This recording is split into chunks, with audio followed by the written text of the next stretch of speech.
Please stand for the Pledge of Allegiance. I pledge allegiance to the flag of the United States of America and to the republic for which it stands, one nation, under God, indivisible, with liberty and justice for all. Good morning, Allegheny. Today is Thursday, September 24th, and it is an A-Day. My name's Emily Snyder, and I'm your host for today. Now, let's get right on to our announcements. Any student who is going to register for the in-school SAT scheduled for October 14th, you are reminded that you need to register by September 30th. There will be no Saturday SAT administrations until possibly November. Here's a quick Schoology tip. After signing into a specific course in Schoology, look at the top in the blue dashboard for the magnifying icon.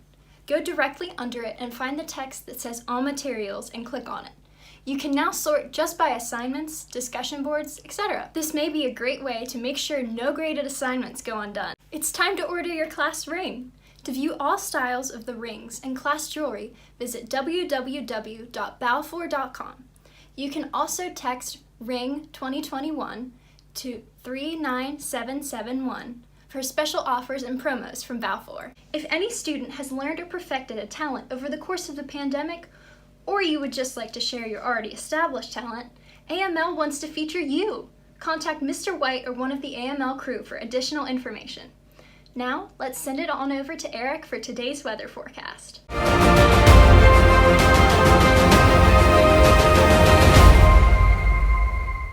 Hi, my name is Eric Kirshner, and here's your 5-day weather forecast for Cumberland, Maryland. Today, I'm expecting partly sunny skies during the day today, and then partly cloudy skies tonight. I'm not expecting any rain during the day today nor tonight. It is possible that we see some patchy fog across the area tonight into tomorrow morning.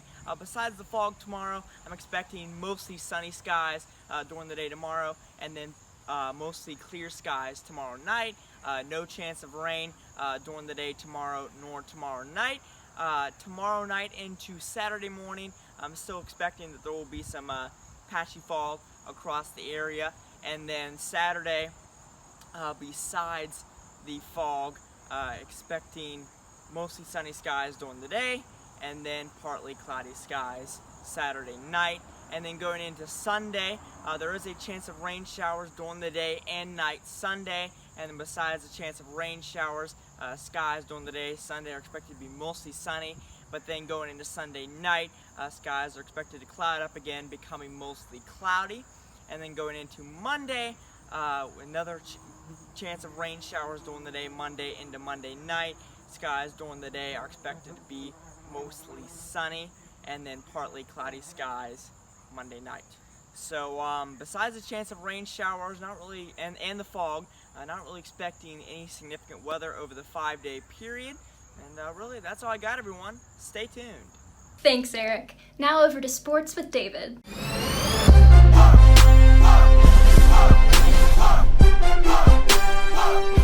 Good morning, Allegheny. I'm David Miller, and welcome back to sports. So in NBA news, my Chicago Bulls have hired a new head coach in Billy Donovan. Now this is huge news for the Bulls because we were struggling recently with coaching. Jim Boylan was just incompetent and had no idea what he was doing, so obviously he got fired. He's had a lot of really good players that he's coached, and he's a great coach for this young core that the Bulls have that is just full of potential, so I am extremely excited. Moving on from that, last night for me, the Nuggets beat the Lakers 114-106, making the series 2-1 in favor of the Lakers. The Celtics are going to play the Heat. The Heat currently have a 2-1 series lead over the Celtics, and I'm obviously going to take the Heat. As I've said before, the Heat are my pick to win the finals, so I just think the Heat are in a really good position right now. Moving on to the NFL. The New York Giants, obviously, this past weekend sadly lost Saquon Barkley to an ACL tear against the Bears. To counteract that, they have signed running back Devonta Freeman to a 1-year deal. Moving on, we have Thursday Night Football tonight. We're going to have the Dolphins and the Jaguars. Personally, I think the Jaguars are going to win this one. The Jaguars so far have looked phenomenal through the past 2 weeks. I wouldn't count out the Dolphins, though. The Dolphins have a very good team. But yeah, I'm going to take the Jaguars in this one. And a little bit more of somber news. Chicago Bears legend and NFL Hall of Famer Gale Sayers has tragically passed away. He was 77 years old. For those of you who do not know who Gale was, he was a running back for the Bears, obviously, for 7 years. He was a first ballot Hall of Famer, considered by many to be one of the greatest running backs of all time. He sadly had a career that was cut short due to injuries. Moving on to some more random sports news, we have AML favorite, the MLF, Major League Fishing. I have some news here from my boy Ricky, who told me that bass are transitioning back into ponds. Now, this is phenomenal news. I am so hyped to hear about this. Be on the lookout for more MLF news right here. Just so I can keep my job as well, Mr. White has asked me to speak on the Tour de France, but Slovenian cyclist Tadej Pogačar from the UAE Team Emirates won, and he's the first Slovenian Tour de France winner ever. But that's all I got. Thanks, David. Finally, today on AML, we have a segment on a special project that is just being completed at our old campus on Sedgwick Street. And I'm undertaking a big photography project here at the old Allegheny High School. I'm trying to get all kinds of different generations of alumni and staff to come inside the school, and we're going to set them up in different scenarios within the school. And it's kind of like school is in session. So the idea behind the project is, doesn't matter how old you were or what year you graduated, it's a shared experience that everybody had inside the school. So I think what we're going to do is we're going to walk inside and check out some of the conditions of the school, and we'll talk a little bit more inside. All right, so here we are in the main entrance lobby. Right here are the old offices, and we have two pillars here, Allegheny Campers pillars, which haven't really been vandalized, so that's nice. And what we're going to do is kind of walk down towards the gym, and you can kind of see what kind of the vandalism and unfortunate chaos there is within the building now. And it's kind of depressing. You'll have mixed emotions if you did go to this school, just because of the conditions, but it makes for a very interesting walk down to the gym. So let's go. So we're going to come down here to the old library here. If you want to do a quick peek, it's in rough shape. Go ahead and go actually in the doorway here quickly and look that way. There you go. Yeah, it's not great. It's terrible actually. So anybody that went to this school, they will remember this space, and this is not what they will remember. This is pretty awful vandalism. So what it was like your first, like, kind of like what got you attached to Allegheny?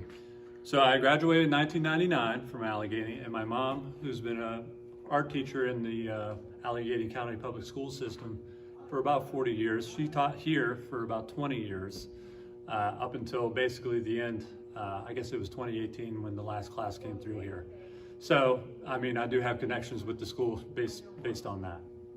Yeah. We'll just walk towards the gym and you can kind of see stuff. You actually might want to turn the camera off in some of the hallways due to some of the language on the walls. Okay, so we're back after going through the hallway with all the no-no words. When exactly do you think the school will be taken down exactly? Well, I think it'd probably be within a year. I don't have the exact. That's a question for the county who owns the building, Allegheny County. So, and I don't think they know themselves, because there's steps you have to take in the process of a demolition. When they do tear down the school, what do you think might go here? Or do you think that they'll kind of have this as a reserved spot for the memory of the school? I don't think there will be anything here as far as a memorial, if that's what you're talking about. I'm not positive on that, but I think they're going to end up trying to make single family homes up here. So this was, I mean, everybody knows this gym. This gym has had countless games. It was built in the 50s, I believe. And it's one of the biggest high school gyms. As you can see, when you come up here, it's really kind of surreal, because so one of the things that happened first, as far as vandalism, is people got in here and they let off all the fire extinguishers. So all that dust that's on the floor is white, fire extinguisher dust. So I graduated from here. I went to Frostburg State. I got a graphic design degree there, a bachelor's degree. I moved around a little bit. I never ended up really using the bachelor's degree in graphic design, but I came back to Cumberland and I started getting into photography just on a whim about 10 years ago. And it's kind of just developed and developed and developed over the last decade or so. And it's like a really intense hobby is what it is. So what I'm trying to do, the whole idea is to have one big positive experience for all the generations of alumni to come and collectively experience inside the school one last time before it comes down. So that's what it boils down to. And thank you for letting me come here to do this interview with you. I know that we're running out of time. Unfortunately, we are within the county hours. I wish I could come in here and explore. It's depressing to do that, but yeah, unfortunately it is just about 4 o'clock and we do have to leave. So, but thank you for coming, and I hope you enjoyed it. That's all we have time for today. Have a wonderful weekend, everyone, and we'll see you guys Monday.